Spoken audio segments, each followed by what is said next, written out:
Welcome to Disaster Breakdown! Today we are talking about the sinking of the RMS Titanic. Let's begin.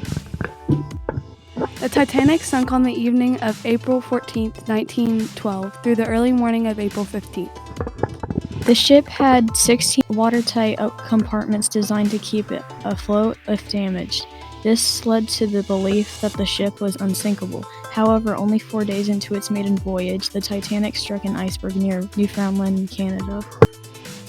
The collision damaged the ship and its watertight compartments, allowing water to sink the ship. It would be a solid 2 hours and 40 minutes before the Titanic would sink for good. When the world heard the news, everyone was shocked. No one thought the Titanic could sink. It was the unsinkable ship, built for 3 years out of iron and concrete, but still able to float, waiting on to take the water and prove to the world it lived up to its name. When the disaster occurred, the ship failed in its mission and many lives were lost. Of the ship's 2,200 passengers and crew members, around 1,500 people died when the ship sank. According to the U.S. committee investigating the sinking, around 1,517 lives were lost, and its British counterpart determined that 1,503 died. No one can know for sure exactly how many lives were lost in the accident. Now it's time for Survivor Spotlight.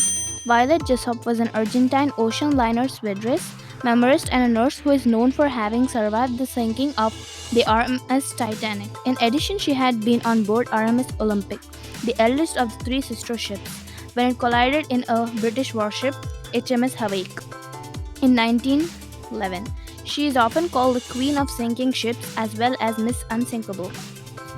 Here's a quote from a Titanic father. "My child, when your mother comes for you, as she surely will, tell her that I loved her dearly and still do.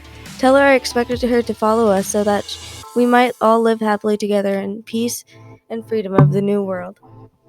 Changes, positive or negative, changes made to the naval laws after the sinking of the Titanic, saying that the ship had enough lifeboats for the passengers on board to evaporate in cases of disaster. So I would say it was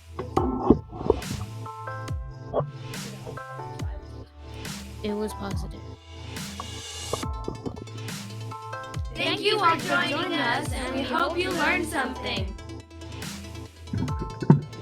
Join us next time on Disaster Breakdown!